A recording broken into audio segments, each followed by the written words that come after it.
Receta PyQt número 61. En esta receta nos solicitan que insertemos datos en una tabla de una base de datos.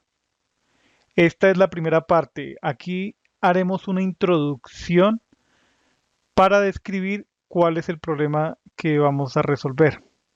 Ya hemos dicho, vamos a insertar datos. El usuario va a interactuar con estos componentes gráficos en donde va a especificar un nombre de base de datos. Una vez especificado ese nombre, realizamos la conexión.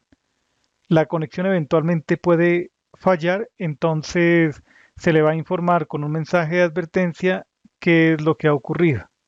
Cuando la conexión es satisfactoria, entonces, ¿qué vamos a tener?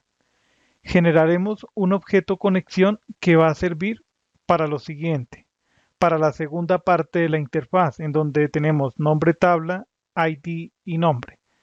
Realmente podríamos dejar el nombre de la tabla como fijo, pero para propósitos de demostración facilitaremos que el usuario introduzca el nombre de la tabla que está en la base de datos.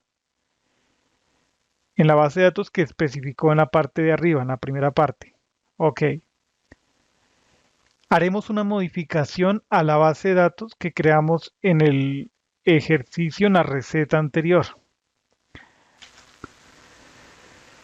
El ID es un número único, entonces realizaremos una modificación en la tabla para hacer que el ID se convierta en llave primaria.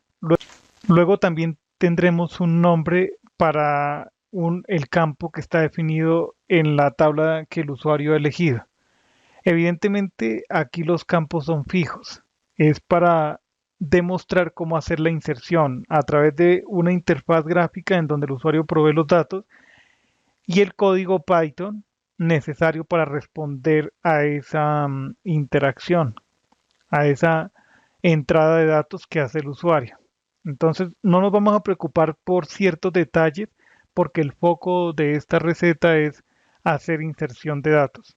Facilitamos cierto nivel, cierto grado de interactividad del usuario. Ok.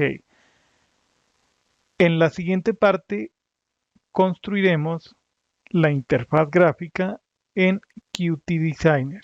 Llegamos hasta aquí. Hasta la próxima.